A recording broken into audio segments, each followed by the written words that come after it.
Friends, good afternoon. তোমরা সবাই কেমন আছো? আশা করি ভালো আছো। আমাদের খাওয়া দাওয়া হয়ে গেছে কিনা কমেন্টস করে জানাও। আমরাও খেতে বসলাম, তাড়াতাড়ি হয়ে গেছে আজকে। চলো আমরা কী কী রান্না করলাম তোমাদের সাথে শেয়ার করি। রোজই শেয়ার করি, ভালো লাগে আমার শেয়ার করতে, তোমাদের দেখাতে। আমি রোজ কী রান্না করি। কালকে সেরকম করে ভিডিও দিতে পারিনি, আজকে রান্নাবান্না করেছি একটু, তাই ভিডিও দিলাম। চলো কী কী আছে দেখে দিই। গরম গরম ভাত আছে, এখন একটু আছে না গরম গরম একটু, এখনো গরম আছে। দেখো বড় মাছের ভাত খাচ্ছে আলু সেদ্ধ দিয়ে। দেখো আছে হচ্ছে গন্ধরাজ লেবু, লঙ্কা, পেঁয়াজ, শসা আছে, একটা গোটা উচ্ছে সেদ্ধ, করলা সেদ্ধ আছে, যেটা আমি রোজ খাই, খাওয়া ভালো রোজ।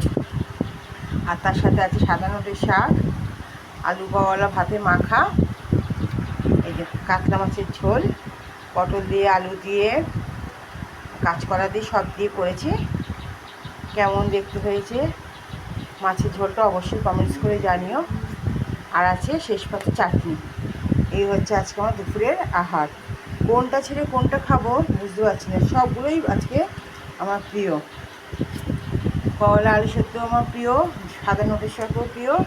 এদিকে মাছের ঝোল, মাছটা অতটা ভালোবাসি না, কিন্তু আজকে যেহেতু পাতলা করে করেছি ঝোলটা একদম, একটু খাবো। আদা জিরে বাটা দিয়ে করেছি, এই গন্ধরাজ লেবু টিপে খাবো। তোমাদের খাওয়া হয়ে গেছে কিনা অবশ্যই কমেন্টস করে জানিও। আর এই যে চাটনি, শেষ পাতে তো আমার চাটনি থাকে, হয় চাটনি নয় দই। আর করলা সেদ্ধ রোজ একটা করে খাওয়া সবার ভালো, শরীরের পক্ষে খুব ভালো, ভালো ফল দেয়। আর আমার যেহেতু ডায়াবেটিস আছে, এই জন্য আমার রোজ খেতে হয়। চলো তাড়াতাড়ি খেয়ে নি। কেমন লাগলো শাকটা? ভালো। ভালো, ঠিক আছে, চলো টাটা। ভালো লাগলে একটা লাইক করে দিও।